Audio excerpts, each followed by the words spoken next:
Merhaba, bugün size burada gördüğünüz bu bere anlatımını yapacağım. Siyah renkle yapmıştım, örnek olsun diye. Açık renkle de size anlatacağım. Bir önceki videoda motif anlatımını yapmıştım. Bu videoda motif anlatımı olmayacak. Sağda okla bağlantı yerini gösteriyorum. Oradan bağlantıdan girip motifin yapımına bakabilirsiniz. Ya da istiyorsanız bu motifi değil, istediğiniz herhangi bir motifi kullanabilirsiniz. Ben 12 santim motiflerimi ördüm, 5 tane motifi ördüm ve ip koparmadan birleştirdim.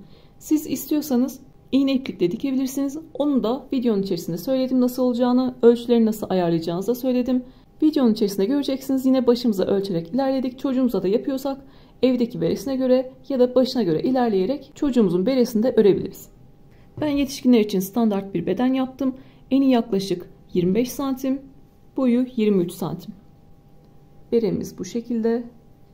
4 tane motifi birleştirdik. İp koparmadan, yine ip koparmadan tepesini birleştirdik ve lastik kısmını geçerek beremizi bitirdik.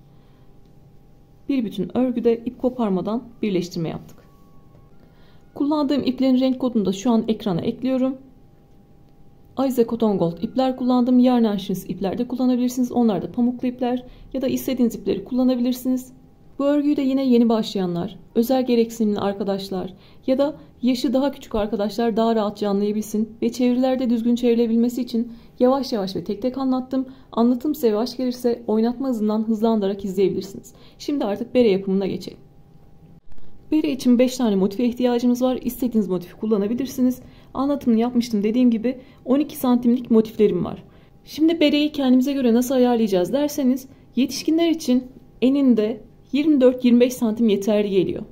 Ama yine video içerisinde göreceksiniz. Ben zaten bunu hazırlamadan önce siyah renkte bir tane yapmıştım. Ama yine farklı renkle yaparken de sizden önce, bu anlatmadan önce birleştirdim. Başıma geçirdim. Yine oluyor. Sonrasında söktüm, size anlatmaya başlıyorum. Yani denemeden bırakmıyoruz. Hepimizin baş yapısı farklı ya da saçımız az ya da çok. O yüzden berenin genişliği değişebilir. 24-25 santim yeterli geliyor yetişkinlerde ama yine deneyerek ilerleyeceğiz. Gördüğünüz gibi buraya da ipimi sardım. Önceden ördüm, sonra söktüm. Küçükler için yapıyorsak, önceki videolardan birinde bere anlatımı yapmıştım. Yine 1 saatte bitecek bir bere anlatmıştım. Ve oğlumun beresini göstermiştim. Mağazadan aldığım bereyi önüme koydum. Ona göre çalıştığım berede eni 22 santim geldi. Ben de oğluma göre yaptım. Şimdi buradaki motiflerim 12 santim. Ben sonra bir sıra daha büyüteceğim. Beremin genişliği yaklaşık 25 santim olacak. Siz çocuğunuzunkini ölçtünüz 22 santim. O zaman size ne yapacaksınız? Bir tane motifinizin ölçüsünü 11 santim olarak ayarlayacaksınız. Sonrasında birleştireceksiniz. İster dikerek birleştirin, istiyorsanız 10 santim motiflerinizi örün. Bir üst sırada benim gibi ip koparmadan birleştirin ve 11 santime ulaşın.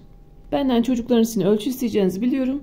Lütfen önünüze çocuğunuzun beresini alın ya da başının ölçüsünü alın çocuğun, ona göre çalışın. Yetişkinler için genelde bu yeterli geliyor. 12 santimlik motiflerim hazır, 5 tane motifim hazır. 5 sıra şeklinde örmüştüm. Ben ip koparmadan bir üst sırada birleştireceğim. Yani motiflerimin ölçüsü hem büyüyecek hem de sıra sayısı 6'ya yükselmiş olacak.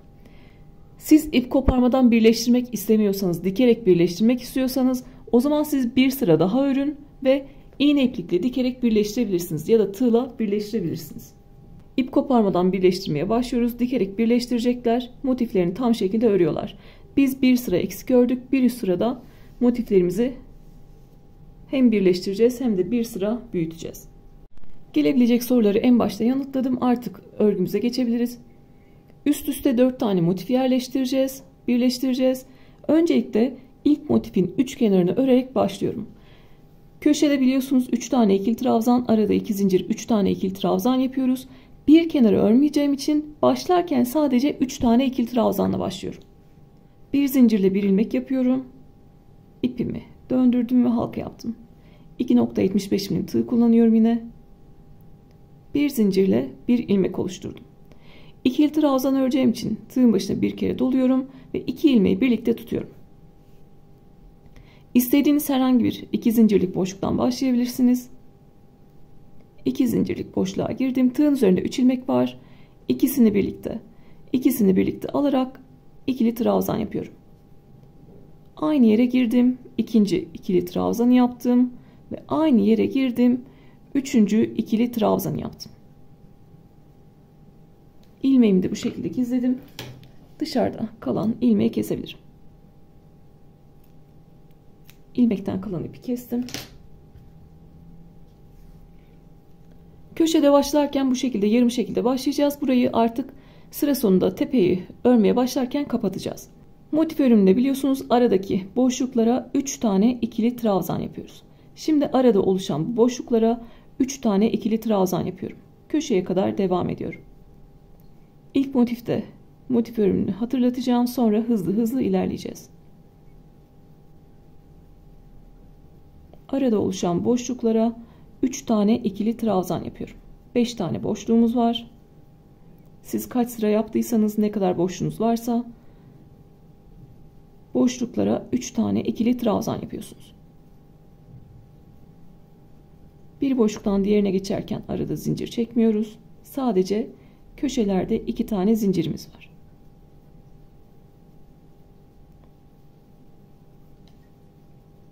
Elimle yine düzelttim.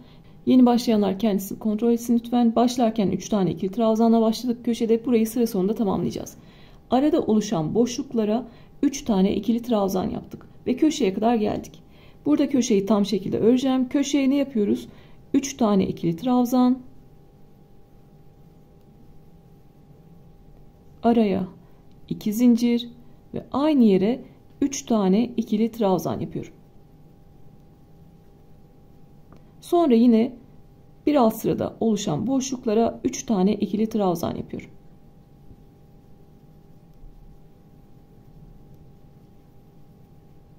Motif örümüne 6. sırada devam ediyoruz yani.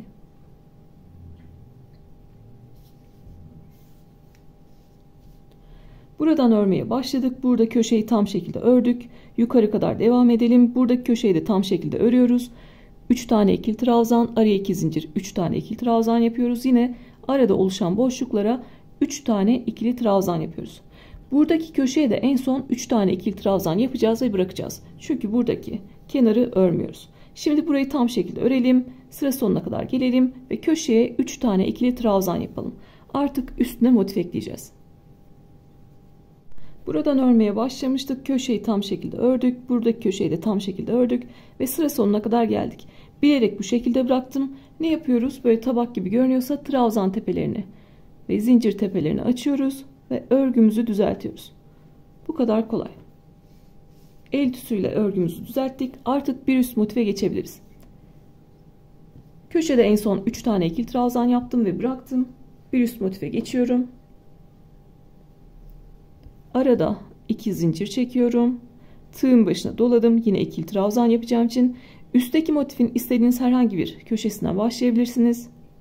Köşeye 3 tane ikili trabzan yapıyorum. Üstteki motife artık bağlantımı yaptım. Şimdi motifleri birbirine birleştirebilirim. İp koparmadan birleştirmede bir bütün hırkayı da birleştirsek, battaniye de yapsak, başka bir şey de yapsak mantık değişmiyor. Sağda tamamlanmış motifim var. 6 sıralı motifim var. Solda 5 sıralı motifim var. Burada bir sıra eksik.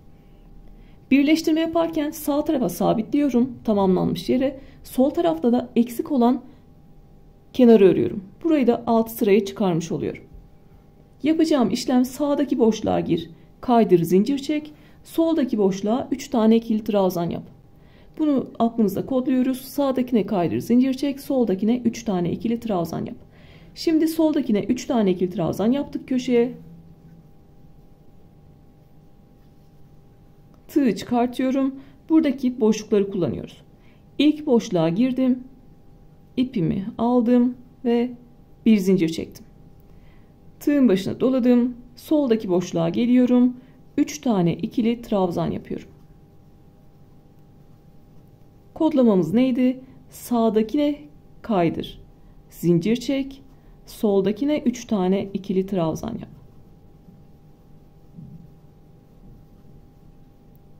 Sağdakine kaydır, zincir çek. Soldakine 3 tane ikili trabzan yap. Boşlukları kullanıyoruz yine örerken. Sağdaki boşluğa girip kaydırıp zincir çekiyoruz. Soldakine 3 tane ikili trabzan yapıyoruz. Soldakine 3 tane ikili trabzan yaptım. Sağdaki boşluğa giriyorum. İpimi kaydırdım. Bir zincir çektim ve soldakine 3 tane ikili trabzan yapıyorum. Üst sıralarda da aynı işlemi yapacağız. O yüzden burada detaylı gösteriyorum. Sağdakine kaydır. Zincir çek. Soldakine 3 tane ikili trabzan yap.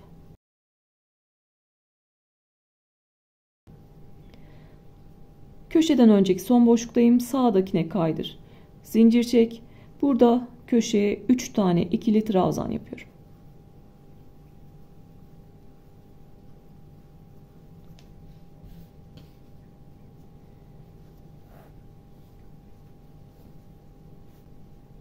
Birleştirmemiz de bu şekilde görünüyor. Sağdakine sabitledik. Soldakine de eksik sırayı ördük.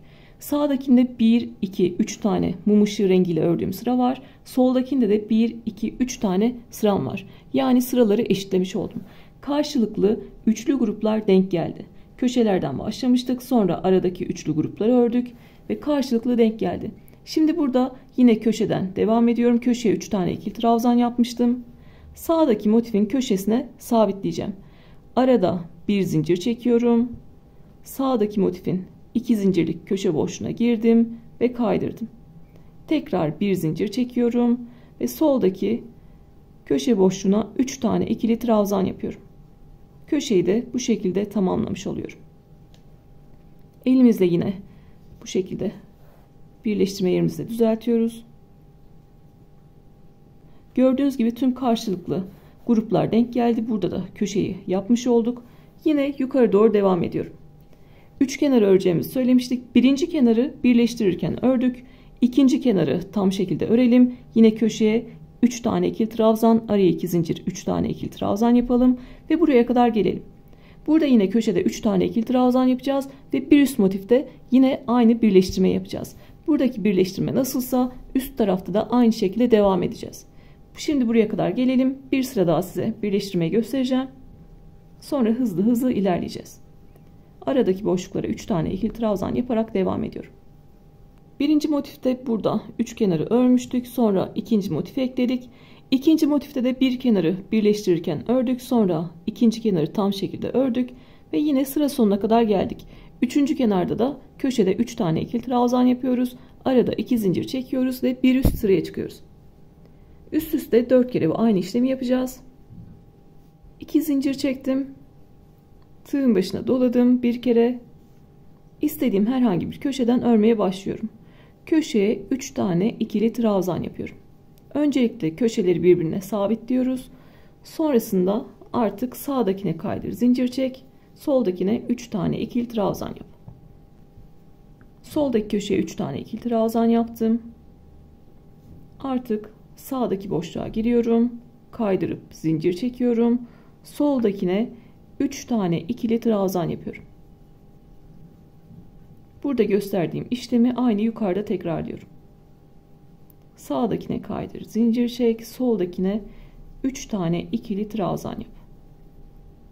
Sağdakine kaydır, zincir çek. Soldakine 3 tane ikili trabzan yap. Bu şekilde köşeye kadar devam ediyoruz. Sizin köşeleriniz denk gelmediyse arada fark etmeden bir tane boşluğu atlamış olabilirsiniz. Sökersiniz orayı hızlıca. Düzeltip devam edersiniz. Sağdakine kaydır, zincir çek. Soldakine 3 tane ikili trabzan yap. Köşeden önceki son boşluğa giriyorum. Kaydırıp zincir çekiyorum. Artık köşeyi örmeye başlayabilirim. Köşeye 3 tane ikili trabzan yapıyorum. Sağdaki motifle sabitleyeceğim. O yüzden arada bir zincir çektim. 2 zincirlik boşluğa girdim. Sağdaki motifte ipi aldım ve kaydırdım. Tekrar bir zincir çekiyorum. Buradaki köşeye, soldaki köşeye 3 tane ikili trabzan yapıyorum. Ve köşeyi tamamlıyorum. Köşede de yaptığımız işlem aslında sağdakine kaydır, zincir çek, soldakine 3 tane ikili trabzan yap. Yine elimizde düzeltiyoruz ve devam ediyoruz. Üçüncü motifi de birleştirdik. Artık buradaki iki kenarı da örelim. Son bir tane motifimiz kaldı. Onu da bu şekilde birleştireceğiz. Sonrasında başımıza nasıl ölçü alacağız onu size göstereceğim. Ölçünüz uyuyorsa artık tepede devam edeceğiz. Uymuyorsa Siz bir sıra eksik yapacaksınız ya da tığınızı küçülteceksiniz. Şimdi iki kenarı da örelim, buraya kadar gelelim. Çok az birleştirmemiz olduğu için o birleştirme kısımlarını da kesmek istemiyorum. Biliyorsunuz bir bütün hırka anlatırken de sırtta anlatıyorum, sonra diğer parçaları anlatıyorum.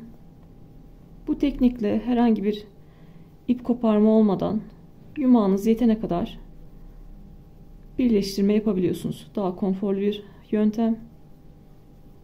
İstiyorsanız dediğim gibi siz motiflerinizi alt sıra örüp iğne iplikle dikerek de birleştirebilirsiniz. Hangisinin görüntüsünü seviyorsanız ya da hangisi kolayınıza gidiyorsa o şekilde yapabilirsiniz.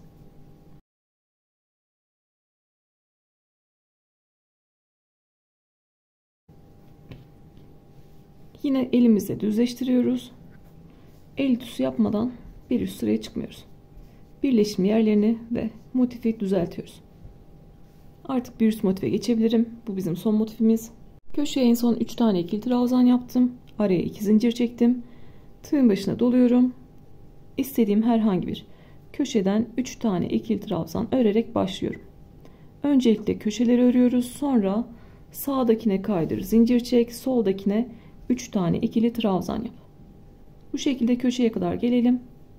Hızlıca sağdakine kaydır, zincir çek ve soldakine 3 tane ikili trabzan yap.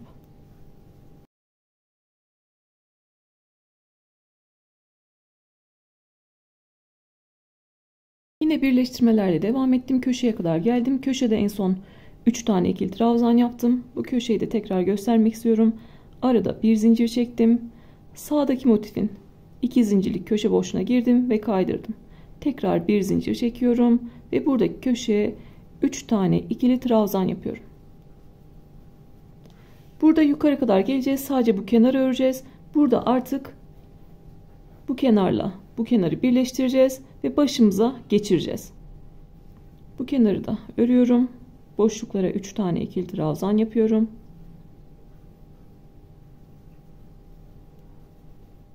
Birinci motif, ikinci motif, üçüncü motif ve dördüncü motif. Artık üst üste biz 4 tane motif birleştirdik. Dördüncü motifte sadece 2 tane kenarı örüyoruz. Birinciyi birleştirirken ördük. İkinciyi bu şekilde ördüm. Köşeye geliyorum. Köşeye 3 tane ikili trabzan yapıyorum. Sonrasında artık burada birleştirmemi yapacağım. Köşeye 3 tane ikili trabzan yaptım. Araya bir zincir çektim. Bu şekilde motifleri üst üste getirdim.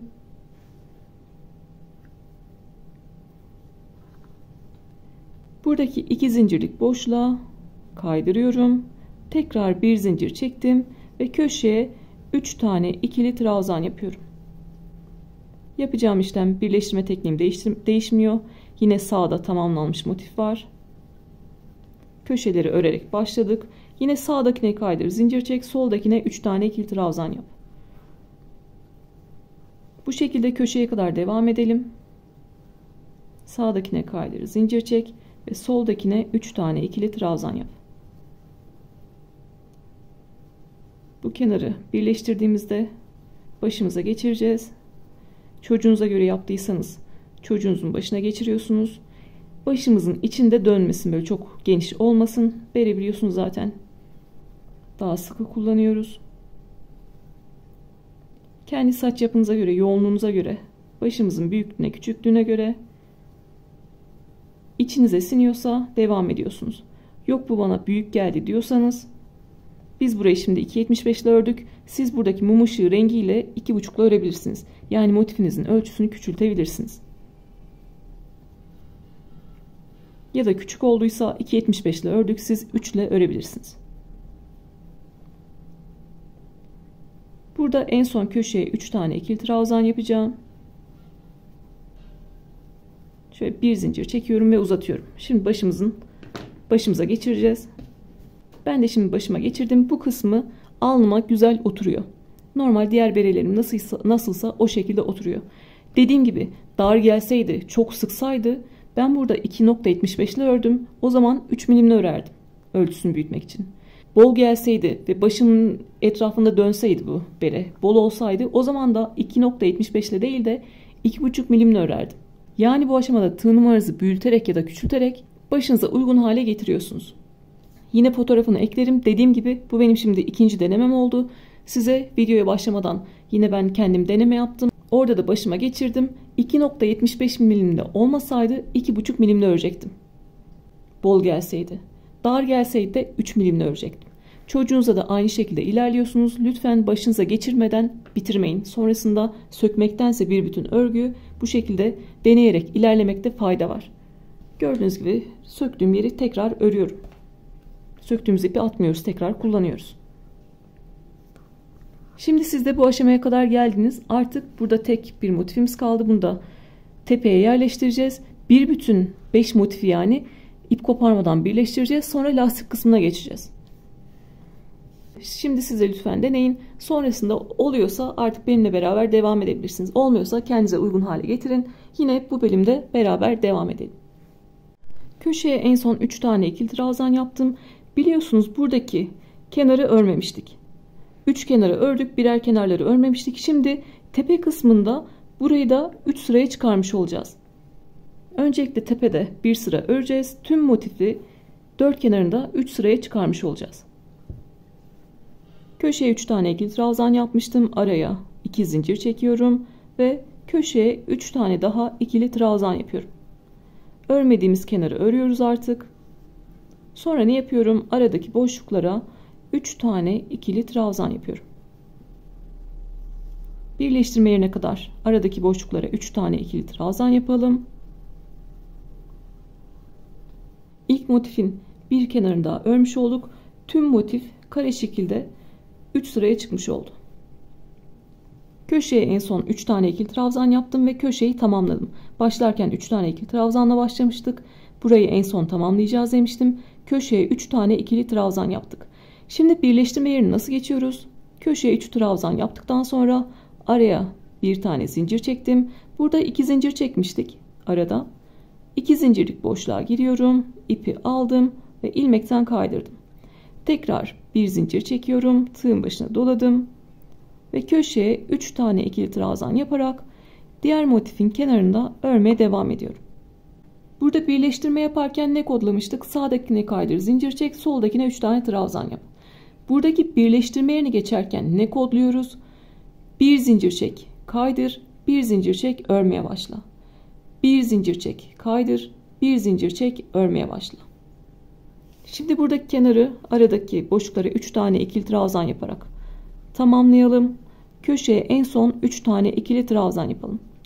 Bir tane daha birleştirme yerine nasıl geçeceğimizi göstermek istiyorum. Bu sadece dediğim gibi bu bereye özel değil, tüm örgülerde anlattığım şey. Buradaki ikinci motifin kenarında ördük. Yine elimle trabzan tepelerini açarak kasmayı düzeltiyorum. Birleştirme yerine kadar geldik. Köşeye en son 3 tane ikili trabzan yapmıştım. Birleştirme yerini nasıl geçiyoruz? Bir zincir çek, kaydır, bir zincir çek, örmeye başla. Bir zincir çek, kaydır, bir zincir çek, örmeye başla. Soldaki köşeye 3 tane ikili trabzan yaparak örmeye başlıyorum. Bu kadar kolay. Şimdi buradaki kenarımızda örelim. Ördükten sonra elimizle düzleştirelim. Birleştirme yerine bir zincir çek, kaydır, bir zincir çek, örmeye başla. Devam edelim. Ve buradaki motifinde örmediğimiz kenarını örelim. Köşeye kadar gelelim. Artık burada tepe motifini ekleyeceğiz. Yine ip koparmadan birleştirmeye devam edeceğiz. İki motifi de böyle geçelim. İki motifi de örerek devam ettim. Burada en son köşeye kadar geldim. Köşeyi beraber yapalım. Köşede 2 tane grubumuzun olması gerekiyor. Burada 3 tane ikili trabzanım var. Yani 3 tane daha ikili trabzan yapmam gerekiyor. 1 2 3 tane ikili trabzanı yaptım. Köşeler arasında ne var? 1 2 zincirim var. Burada 2 zincir çekiyorum. İlk yaptığım trabzanın tepesine V harf şeklinde görünüyor. Giriyorum ve kaydırıyorum. Artık tepe motifini örmeye başlayacağız. Burada iki motifi birbirine birleştirmek için köşeye geliyorum ve kaydırıyorum. Burada biraz daha sıkılayacağım. Sıkı kaydıracağım. Köşeye kaydırdım. Artık burada başıma geçirdiğim bölüm hazır. Şu anki haliyle aslında bu bir boyunluk. Bunu şu aşamada bitirip etrafından istiyorsanız sık iğne geçin ya da bu haliyle bırakın. Boynunuza geçirdiğinizde bu aslında bir boyunluk. Şimdi biz bunu bereye çevireceğiz. Tepe motifini ekleyeceğiz. Yine burası benim tamamlanmış tarafım. Burada eksik parçam var. Burası 5 sıralı, burası 6 sıralı. Yapacağım işlem yine aynı. Sağdakine kaydır, zincir çek, soldakine 3 tane ikili trabzan yap. Şimdi buradan örmeye başlayacağım. 4 tane kenarımız var. Burada da 4 tane kenar var. Öncelikle yapacağım işlem, arada bir zincir çekiyorum. Tığın başına doladım. Köşeye, herhangi bir köşeden başlayabilirsiniz. Köşeye 3 tane ikili trabzan yapıyorum. Köşeye 3 tane ikili trabzan yaptım. Sonra yine sağdakine kaydır, zincir çek, soldakine 3 tane ikili trabzan yap. Bura benim köşem. Köşeye girmiyorum. Buradaki ilk boşluktan başlıyorum. Köşeleri yaptık. Sağdakine kaydır, zincir çek, soldakine 3 tane ikili trabzan yap. Sağdakine kaydır, zincir çek, soldakine 3 tane ikili trabzan yap.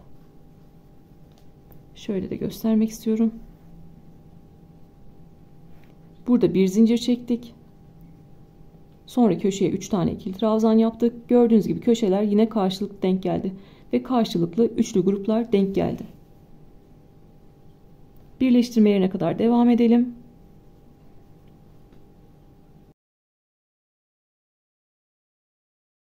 Yine sağ tarafta köşeden önceki son boşluğa kaydırdım. Zincir çektim. Ve köşeye 3 tane ikili trabzan yapıyorum. Burada kaydıracağım yer, buradaki köşelerin birleşim yeri. Ne buradaki soldaki köşeye batıyorum 2 zincirlik boşluğa, ne de buradaki soldaki köşeye batıyorum. Bu boşluklara değil, iki köşenin birleşim yerine batıyorum. Orada kaydırmıştık biliyorsunuz.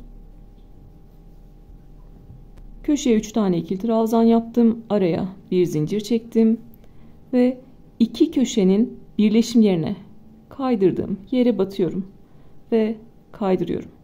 Tekrar bir zincir çektim ve köşeye 3 tane ikili trabzan yaparak köşeyi tamamlıyorum.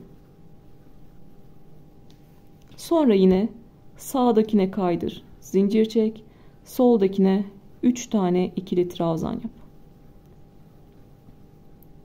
Sağdakine kaydır, zincir çek, soldakine 3 tane ikili trabzan yap.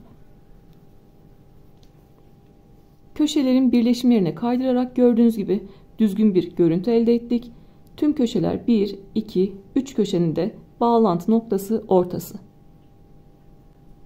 Sonra yine sağdakine kaydır, zincir çek, soldakine 3 tane ikili trabzan yapalım. Bir tane daha birleşim yerini göstermek istiyorum. Kolay ama yeni başlayanlar belki zorlanabilirler. Geriye dönüp izlemeyin. Bir tane daha göstereceğim. Şimdi sağdakine kaydır, zincir çek, soldakine 3 tane ikili trabzan yap ve birleşim yerine kadar gelelim. Karşılıklı iki motifi birleştirdim. Köşeye en son 3 tane ikili trabzan yaptım. Burada ne yapıyorum?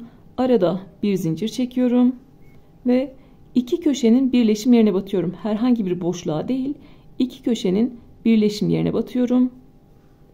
İpimi aldım ve kaydırdım. Tekrar bir zincir çekiyorum ve soldaki motife, köşeye 3 tane ikili trabzan yapıyorum. Köşeyi tamamladıktan sonra ne yapıyoruz? Sağdakine kaydır, zincir çek, soldakine 3 tane ikili trabzan yap. Tepe motifinde 1-2 tane kenarı birleştirdik. 2 tane kenar kaldı. Burayı da böyle birleştireceğiz. Birleşim yerine yine iki köşenin birleşim yerine batarak kaydırarak geçiyoruz. Sıra sonuna kadar geliyoruz. Artık motiflerle işimiz bitecek. Burada alnımıza gelen yerden artık lastik örerek devam edeceğiz ve beremizi bitireceğiz. Şimdi sıra sonuna kadar gelelim. Buradan birleştirmeye başlamıştık. Tepe motifini birinci kenarı birleştirdik. İkinci kenarı birleştirdik. Birleşim yerlerinde kaydırma yerine batıyoruz biliyorsunuz. Birleştirme yerine batıyoruz. Üçüncü kenarı birleştirdik ve dördüncü kenarı birleştirdik. Sıra sonuna kadar geldik. Artık motif birleştirmeyle işimizi bitireceğiz. Köşede bir tane üçlü grubum var. Bir tane daha yapmam gerekiyor. Yani köşeye 3 tane daha ikili trabzan yapıyorum. Köşeye 3 tane daha ikili trabzan yaptım. Arada bir zincir çektim ve buradaki birleştirme yerine kaydıracağım. Burada kaydırma yaparken şöyle yapmak istiyorum daha düzgün görünsün diye. Yeteri kadar ipimi bıraktım ve kesiyorum.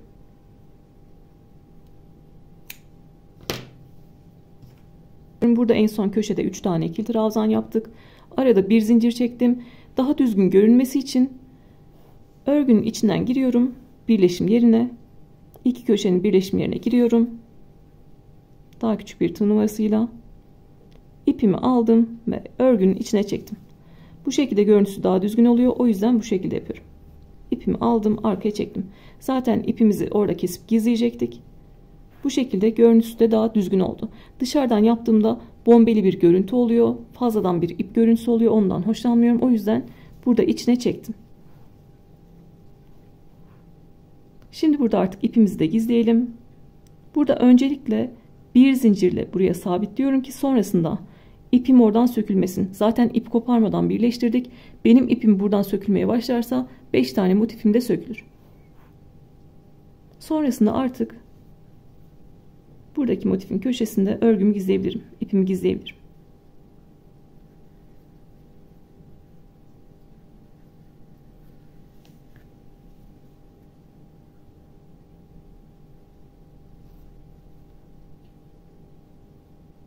Artık 5 motifle işimizi bitirdik. Zaten başımıza ölçerek ilerlemiştik. Sonrasında örmeye devam ettik. O yüzden şu an başınıza tam olması gerekiyor. Ölçerek ilerlediyseniz. Artık bu şekilde tepe kısmımız hazır. Şimdi lastik kısmını öreceğiz. Lastik kısmında bu bant kısmını, lastik kısmını ne kadar uzun istiyorsanız o kadar örebilirsiniz. Yine başımıza geçirerek devam ediyoruz. Gözümüzü kapatmayacak, alnımızda istediğimiz noktaya gelene kadar lastik örebiliriz.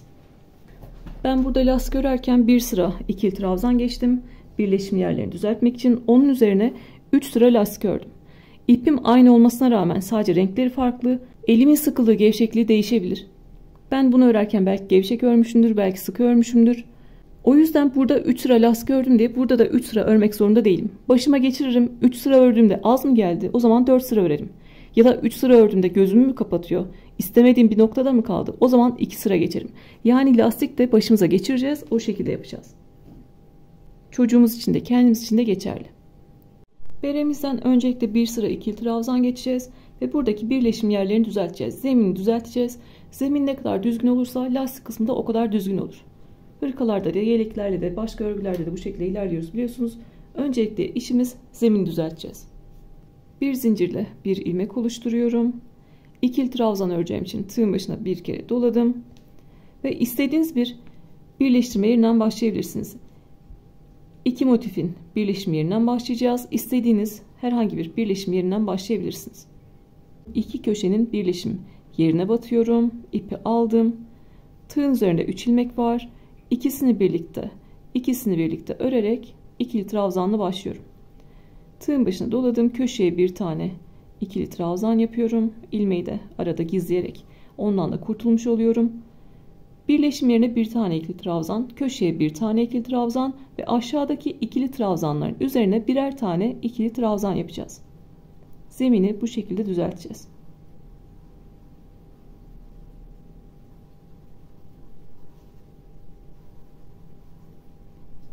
Bu şekilde. Birleşim yerine kadar aşağıdaki ikili trabzanların üzerine birer tane ikili trabzan yapalım ve bir tane daha birleşim yerini beraber geçelim. Buradaki birleşim yerinden başlamıştık. Köşeye bir tane ikili trabzan yaptık ve aşağıdaki ikili trabzanların üzerine birer tane ikili trabzan yaptık. Birleşim yerine kadar geldik. Birleşim yerine köşeye bir tane ikili trabzan, birleşim yerine bir tane ikili trabzan ve köşeye bir tane ikili trabzan yapıyoruz. Tığın başına doladım. Sağdaki motifte köşeye bir tane ikili trabzan yaptım. İki motifin birleşim yerine bir tane ikili trabzan yaptım ve soldaki motifin köşesine bir tane ikili trabzan yaptım. Sonra yine aşağıdaki ikili trabzanların üzerine ikili trabzan yaparak devam ediyoruz.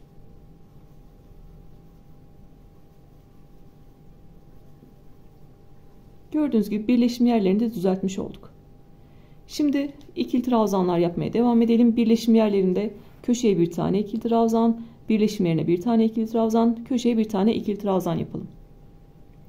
Aşağıdaki ikili trabzanların üzerine ikili trabzan yapalım ve sıra sonuna kadar gelelim. Sıra sonunda artık lastik örmeye başlayacağız. Bir bütün bereyi bu şekilde ikili trabzanlarla dolandık. Sıra sonuna kadar geldik. Burada köşeye en son bir tane ikili trabzan yapıyorum ve ilk yaptığım ikili trabzanın tepesine kaydırarak bu ikili trabzan sırasını bitiriyorum. Lastiğe geçmeden ne yapıyorum? Öncelikle bu şekilde yine el tüsüyle elimle düzleştiriyorum, düzeltiyorum. Sonra başıma geçiriyorum. Bu aşamada başıma geçirdim. Bana şu an iyi geldi. Sizin başınızı sıkıyorsa burada hangi numarayla ördüyseniz, mesela 2.75 ile ördüyseniz 3 milimle ikili trabzan çıkartın. Yine burada da başımıza göre ayarlıyoruz. Sonra artık lastik örmeye geçiyoruz. Lastik örerken de zaten örgü biraz kendini toparlayacak. Başımıza iyice oturacak. Şimdi siz de kendi başınıza göre ya da çocuğunuzun başına göre ayarladınız. İlk ikili trabzan sırasını bu şekilde zemin düzelterek ördük. Şimdi artık yine ikili trabzanları öreceğiz ama lastik görüntüsü vereceğiz. Birinci lastik sıramıza geçiyoruz artık. Artık lastik örmeye başlayabiliriz. En son ilk yaptığımız ikili trabzanın tepesine kaydırmıştık. 1, 2, 3 zincir çekiyorum. Bunda bir tane ikili trabzan kabul ediyorum. Trabzanları bir önden bir arkadan alarak lastik görüntüsü vereceğiz. Ön lastiklerimiz ve arka lastiklerimiz olacak. Bu 3 zincirde hem bir tane ikili trabzan hem de arka lastik kabul ediyorum. Arada kalsın ki bu 3 zincir noktası çok belli olmasın. O yüzden onu arka lastik kabul ediyorum. 3 zincir çektim, tığın başına doladım. Bir sonraki trabzanı önden alarak ikili trabzan yapıyorum. Önden almak demek, trabzan tığın önünde kalacak demek. İpimi aldım, tığın üzerine 3 ilmek var. Yine ikisini birlikte alarak ikili trabzan yapıyorum. Tığın başına doladım. Bir sonraki trabzanı arkadan alıyorum. Arkadan almak demek, trabzan tığın arkasına kalacak demek. İpimi aldım, ikili trabzan yapıyorum. Tığın başına doladım. Bir sonrakini önden alıyorum. Trabzan tığın önünde, ikili trabzan yapıyorum. Bir sonrakini arkadan alıyorum. İkili trabzan yapıyorum. Bir önden alıyorum. İkili trabzan yapıyorum. Bir arkadan alıyorum. İkili trabzan yapıyorum. Örgüyü bilenler bunu biliyordur zaten. Yeni başlayanlar için 5-6 tane daha yavaş göstereceğim. En son trabzanı arkadan aldım. Bir sonrakini önden alıyorum. İkili trabzan yapıyorum. Bir sonrakini arkadan alıyorum. İkili trabzan yapıyorum. Bir önden aldım. İkili trabzan yaptım. Bir arkadan aldım. İkili trabzan yaptım. Önden aldım. İkili trabzan yaptım. Görüntüsü de bu şekilde. Önden aldığım trabzanlar örgünün dışında görünüyor. Arkadan aldığım trabzanlar örgünün arkasında. Böyle çukurda görünüyor.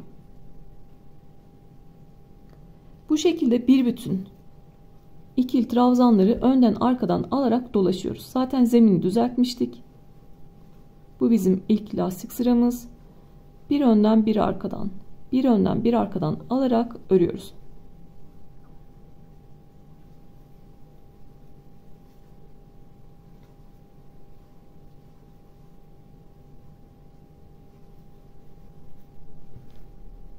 Burada başladık. Sıra sonuna kadar önden arkadan alarak örmeye devam edelim. Sıra sonunda artık ikinci sıraya çıkalım.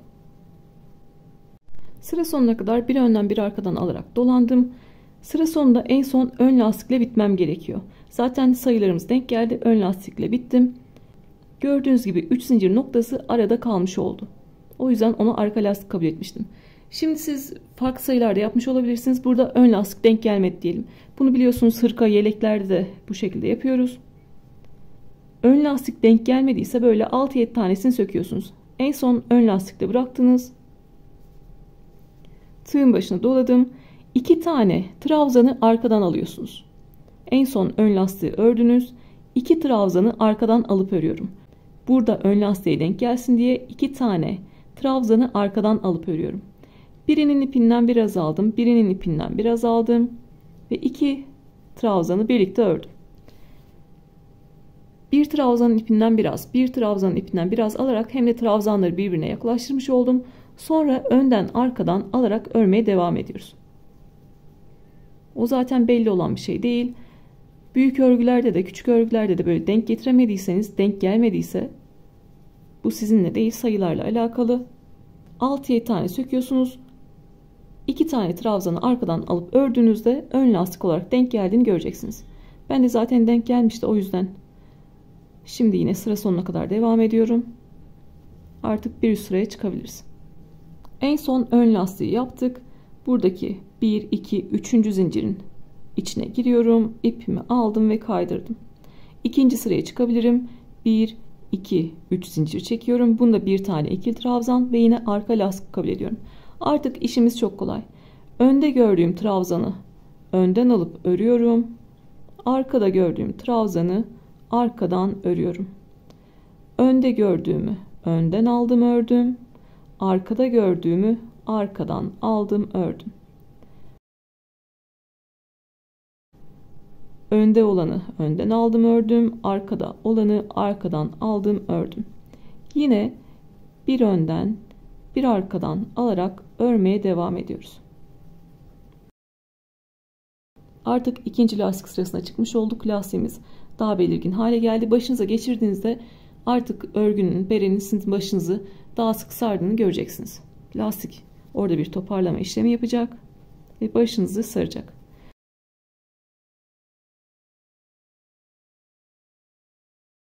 Yine bu şekilde bir önden bir arkadan alarak sıra sonuna kadar geleceğiz. Başımıza geçireceğiz. Baktık hala örebiliriz. Lastik örmeye devam edeceğiz. Çocuğumuza da kendimize de aynı şekilde ilerliyoruz. Baktık gözümüze kadar geliyor, yani kaşımıza kadar geliyor, artık bırakacağız. Yani fazla örmeye devam etmeyeceğiz. Hepimizin baş yapısı farklı, o yüzden buradaki lastik sırası değişebilir. Denemeden ilerlemiyoruz. Şimdi sıra sonuna kadar gelelim. İkinci sırayı da ördüm. Sıra sonuna kadar geldim. Zaten bir alt sırada burayı ön lastik olarak örmüştük. Yine onun üzerine ön lastiğimi ördüm ve bir üst sıraya çıkabilirim. Burada 3. zinciri kaydırıyorum. Burada ipinizi gevşetin, başınıza geçirin. Bu noktada tamamsa en son düzgün bitiş göstereceğim. Düzgün bitiş yaparak bitirebilirsiniz. Ben de şimdi deniyorum. Diğerinde 3 ördüm ama belki bundan 2 yeter gelecek. Denedim. Diğerindeki bir sıra daha örsem daha güzel olacak. O yüzden bir sıra daha örüyorum. Artık bir sıra daha öreceğim. Sonrasında düzgün bitiş yapacağım. Siz devam etmek istiyorsanız, başınıza geçirdiniz, bir sıra daha örsem daha güzel olur diyorsanız siz 4. sıraya da geçiyorsunuz. Ne yapıyorum? 1, 2, 3 zincir çekiyorum. Sonra önde olanı önden aldım, ördüm. Arkada olanı arkadan aldım, ördüm. Öndekini önden ördüm. Arkadakini arkadan aldım, ördüm. Bu şekilde sıra sonuna kadar gelelim. Siz de artık kaç sıra örmeniz gerekiyorsa en son sıranızı örün.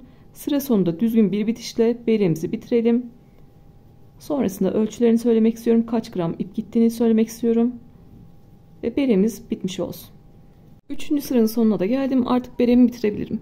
Siz devam etmek istiyorsanız yine 3 zincir çekip bir üst sırayı da örebilirsiniz. Artık bitti, tamam dediğiniz noktada en son burada ön lastikle bitiriyoruz sıra sonunda. Yeteri kadar ip bırakıp kesiyoruz ve düzgün bir bitiş yapıyoruz. Motifleri örerken de düzgün bitişi göstermiştim biliyorsunuz. Tüm görünümü eşitleyeceğiz. Burada yeteri kadar ip bırakıp kesiyorum. En başta 3 zincir çekmiştik. Onu bırakıyorum. Ön lastiğin tepesine arkadan giriyorum. V harf şeklinde görünüyor. Ön lastiğin tepesine arkadan giriyorum. İpi aldım ve örgünün arkasına çektim. Burada da son ördüğüm ön lastik var. Onun da sadece arka kanadına giriyorum. V harf şeklinde görünüyor. 2 tane kanadı var. Biri dış yüzünde, güzel yüzünde, biri arka yüzünde, iç yüzünde. Arka tarafındaki kanada giriyorum. İpimi alıp arkaya çekiyorum. Gördüğünüz gibi bir tane daha trabzan tepesi oluşmuş oldu. Oluşturduğumuz bu tepe de 3 zincirin tepesi olmuş oldu. Yani tüm görünümü eşitlemiş olduk. Tüm tepeler V harfi şeklinde görünüyor. Artık ipimi arkada gizleyebilirim. Burada çok fazla çekiştirmiyorum ki yukarıda oluşturduğum tepe daralmasın. Artık ipimi arkada gizleyebilirim. Yapacağım işlem ne? Öncelikle bir zincirle buraya sabitliyorum ki ördüğüm örgü sökülmesin. Yıkadığımda, giydiğimde sökülmesin. Sonrasında artık bir zincir çekip sabitledikten sonra istediğim yerlerden, görünmeyecek yerlerden geçirerek gizliyorum. Dışarıdan fark edilmeyecek yerlerden örgünün arkasına gizliyorum. Yeteri kadar gizledikten sonra dışarıda kalan ipi kesebilirim. Artık beremiz hazır. Elimle yine lastik kısmını da düzeltiyorum. Örgümüzün ölçüsü 24,5-25 santim olmuş. Bu şekilde görüyorsunuz. Başımıza giydiğimizde esneyecek tabii ki. Boyu da tepeden aşağıya kadar 23 santim. Bu şekilde. Eni yaklaşık 25 santim, boyu 23 santim. Standart yetişkinler için uygun bir bere oldu. Dediğim gibi zaten videonun içinde de çoğu kez başımıza denedik ve o şekilde kendimize göre ördük. Ben burada siyah renkle çalışmıştım. Burada mum ışığı rengiyle çalıştım. İstediğiniz renklerle çalışabilirsiniz. Hepsiyle çok güzel oluyor. Şimdi her ipten, size söylediğim iplerden birer tane alsanız yeterli gelecek. Hatta burada ipinizden artıyor. Buradaki motiflerin iplerinden de çok artıyor. Sonrasında ben atkıyla devam ettim mesela. Atkının motifleriyle devam ettim. Genel olarak gramajını da söylemek istiyorum. Grama ayarladım. Üzerine örgümü koyuyorum. 66 gram. Tekrar bakıyorum. 66 gram. Bir yumak Alize Cotton Gold 100 gram. Oradan hesap edebilirsiniz. Yarnaş cinsler 50 gram. Onlar da pamuklu ipler. Onlardan da kullanmak istiyorsanız. Yarnaş cinsle yapacaksanız bir tane düz renk alsanız yeterli gelecektir. Yine diğer renklerden de birer tane alırsınız. Onlardan da artacaktır. Yine tüm bildiklerimi elinden geldiğince anlatmaya çalıştım. Aklınıza takılan tüm soruları sorabilirsiniz. Umarım severek yapar, kullanır ya da satıp gelir elde edersiniz. Bir sonraki videoda görüşmek üzere. Kendinize iyi bakın.